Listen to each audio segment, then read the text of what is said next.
It started as an experiment, designed to solve staffing shortages at Freshii. Last year, amidst harsh COVID-19 business restrictions, senior members of Freshii's management team, including founder and then CEO Matthew Corrin, quietly began testing a software called Freshii, a video calling device attached to cash registers at select franchise locations.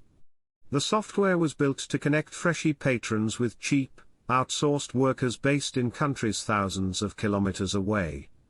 The idea, the creators said, was to help franchise owners cut down on labor costs while keeping their doors open in case local staff called in sick. The pilot project went relatively unnoticed until April, when Freshii's business model sparked intense criticism from labor organizers and senior politicians after the Star revealed that some of those virtual cashiers, based in countries such as Nicaragua, are paid $3.75 US an hour to perform the same tasks as Ontario workers who earn a minimum wage of 15 Canadian dollars an hour.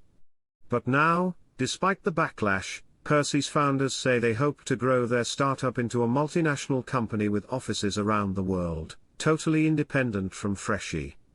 Corrin, one of Freshii's initial investors, officially became Freshii CEO after stepping down as Freshii CEO in May. Angela Argo, Freshii's former vice president, left the fast food chain in June to join Freshii along with Ali Aquiel, a former senior product manager for Freshii who left to join Freshii in January. In a recent interview with The Star, the co-founders said Freshii already has more than a dozen clients in North America, including several fast food chains, and employs nearly 100 workers in Nicaragua, Pakistan, and Bolivia. "We're growing quickly," Argo said. Addressing the criticisms leveled at Freshii's business model, Argo told The Star that the software is meant to offer a solution to a chronic labor shortage facing Canada's service industry without resorting entirely to automation. "The pandemic created this mass exodus of workers in the restaurant industry. It made us start thinking about what roles in a restaurant can be done without a human being physically present. How can a restaurant owner capitalize on the virtual world?" she said. "We tried, Freshii, out at a few Freshii locations, and the response from restaurant owners, again and again, was, 'This is a lifesaver.'" The latest data from Statistics Canada shows that the food and hospitality sectors have lost roughly 171,300 workers since the pandemic began. In pursuit of higher earnings, job security and a change of scenery, many shift workers took up new jobs in new industries and job vacancies at restaurants and fast food chains surged. While many Canadian restaurants hiked pay to attract workers during the pandemic, Argo says that Freshii's franchise owners have struggled to boost wages while remaining profitable. With Freshii's software, franchise owners can rely on a cheap and consistent rotation of virtual cashiers to take customer orders, regardless of the state of the domestic labor market. The demand for fast food workers far outweighs supply right now. You can look on Indeed.ca and you'll see for yourself that everyone is offering more than minimum wage for restaurant workers, and they still can't get staff, Argo said. For a restaurant owner in Ontario, the difference between paying local minimum wage and an hourly $3.75 in Nicaragua amounts to hundreds of dollars in savings every day. While those wages have attracted criticism, Argo notes that they are considerably higher than minimum wage standards in the countries where their workers are based. In Nicaragua, for instance, minimum wage is estimated to be around 64 cents US per hour. It's not about replacing people or jobs. It isn't about lower pay or working conditions. It's about a labor shortage across the restaurant industry, reads the company's website, which launched around the time the Star first reported on Freshii. But can the business withstand the backlash? In April, Ontario Labour Minister Monty McNaughton called Freshii's virtual cashier program outrageous. "This moves entirely in the wrong direction. I expect better from a Toronto-based company and no customers will vote with their feet," McNaughton said at the time. In a tweet, British Columbia Labour Minister Harry Baines said the company should keep their outsourcing jobs pilot project away from our province.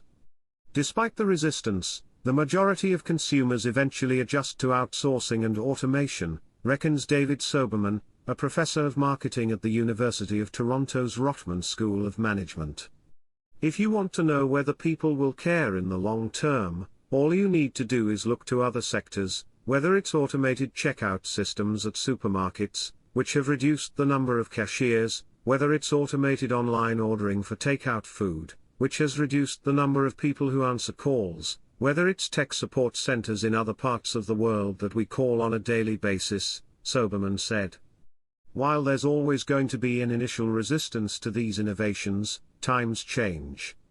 We don't build cars by hand anymore either, but I don't see the Canadian Labour Congress protesting outside all the car plants because the companies used to employ 10,000 workers and now only need 1,500. Even before the pandemic began, Canadian retailers were experimenting with automation to help cut down on labour costs.